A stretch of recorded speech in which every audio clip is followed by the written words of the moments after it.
I'm getting my life together on a Saturday because I want to film this video. I put some real clothes on, I did my makeup, I put my hair together because I want to talk to you about how my brain has come back from the dead. Hi, okay, I think my camera might die, but I just filmed this whole video and I changed my mind about what I wanted to say, and so I think that I can say it better this time and more efficiently and more effectively. So hopefully I can get this in before my camera battery dies, but we'll see. So the purpose of this video is to tell you about what I wish I would have known before moving to a different country.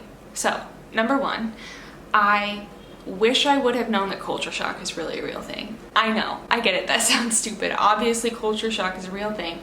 Everybody talks about culture shock, but I don't think I realized that moving from my culture into an entirely different culture was going to have so many different effects on me.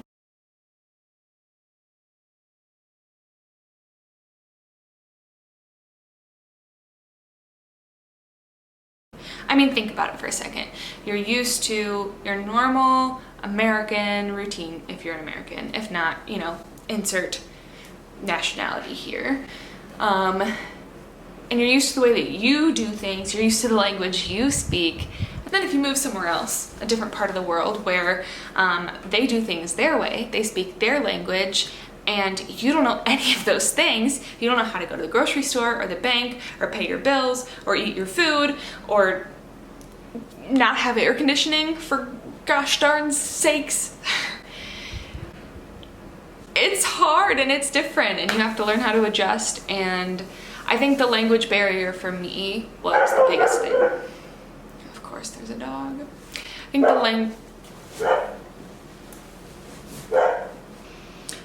think the language barrier for me was the most I love him. He's a cute dog. Okay, I think we're in the clear. I think the language barrier for me was the most difficult part.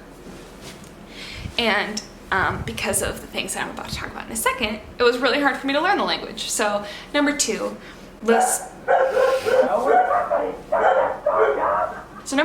on the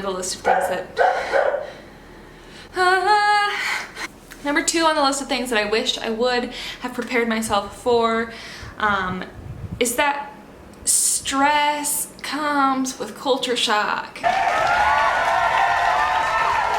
So culture shock happened.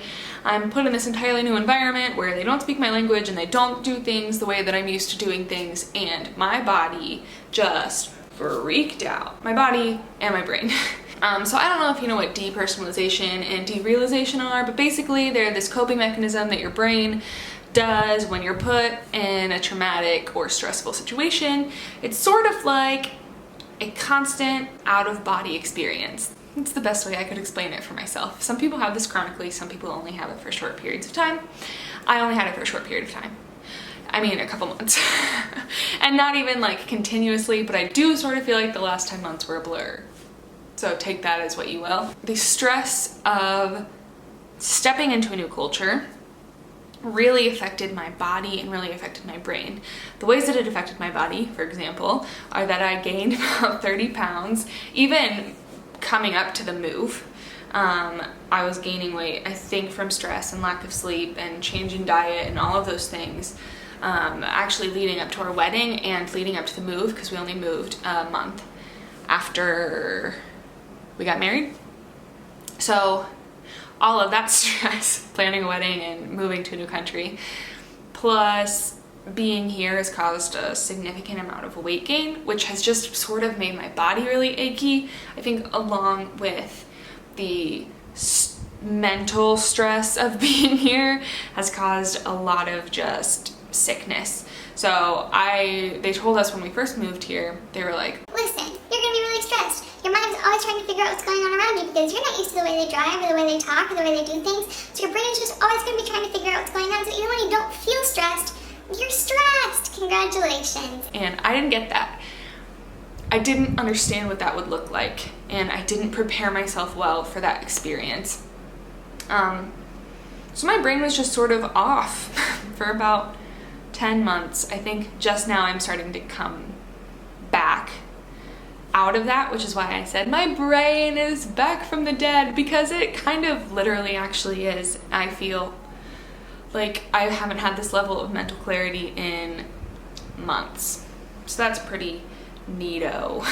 I wish I would have prepared myself better. I wish I would have known to expect the stress that comes with the culture shock, because it had really, really serious effects on me.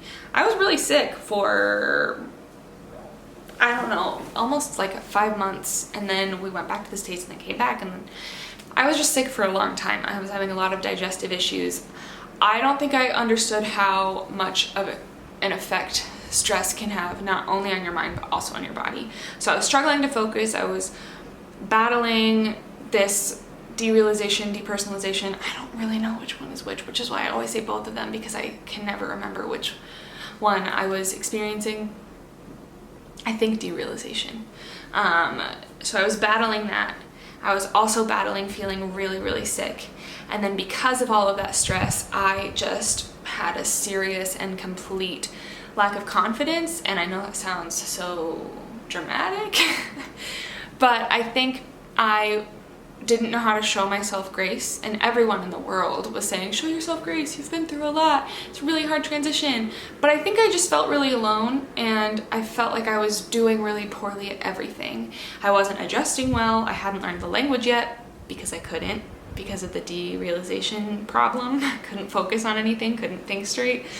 I wasn't really making friends with any of the people here, and I didn't feel like I had a purpose, and I felt a whole lot of pressure to make sure I had a purpose. And I think a lot of that was external pressure, which is okay, but it did add a layer of complexity that I was not expecting or anticipating. And so I felt like I was failing at fitting in, I was failing at adjusting, I was failing at the move, I was failing at, I was just giving myself such a hard time. And so I think that came with a lack of confidence. Like my confidence levels went from like way up here, a moderate height. Went from like up here somewhere to like way down here at the floor. And I just couldn't, like I didn't do a good job of reaching out to people at home. And so those are the 3 things that I wish I would have known before I moved to a different country. I didn't expect to feel so broken. So I wasn't expecting the culture shock, wasn't expecting the stress, wasn't expecting the side effects of the stress. It was crazy. It's crazy. It's wild. So if you, my friends, are planning your own cross-cultural move, whether it's to the other side of town or whether it's across the ponds, not just the UK, but anywhere, then do what I didn't do and prepare yourself well. Learn from my mistakes and learn about derealization and depersonalization and culture shock. And honestly, I have not found a wealth of helpful articles on culture shock. That's Nate winning at chess with his brother. But learn and do your research about the things that could happen to you, to your brain, to your body. Learn to accept those things and be okay with them, and also come up with strategies to keep them from totally ruining 10 months of your life. So that's dramatic. They didn't ruin 10 months of my life, but they did really, really affect me. So learn, do your research, come up with strategies, find out what helps you de-stress, find people back home who will hold you accountable to communicating with them regularly and communicating with people here, and do your best to be kind to yourself and find out what works for you. If you need to not have a purpose for a little while, that's okay. You don't have to jump right in. I mean, depending upon why you're moving or what you're doing, I understand people need money and you have to do things, but you don't have to find the purpose, And it's okay to not be good at things, and it's okay to mess up and struggle, and you're gonna struggle. It's a cross-cultural move, and it's hard. And if you can, before you go, if you have time and you're not planning a wedding, learn the language if there's a different language. because I think for me that was one of the biggest barriers. So yeah, I think that's it. I did that in a pretty short and sweet way, considering who I am. So if you like this video, please be sure to give it a thumbs up. If you are interested in more videos about what it's like to make a cross-cultural move, if you have certain topics that you want Nate or I or both of us to talk about, please let me know in the comments down below, and please don't forget to subscribe and hit the notification bell so that you never miss a video with us. We love you guys and we're so grateful for you guys, and until next time, we will see you then. Bye!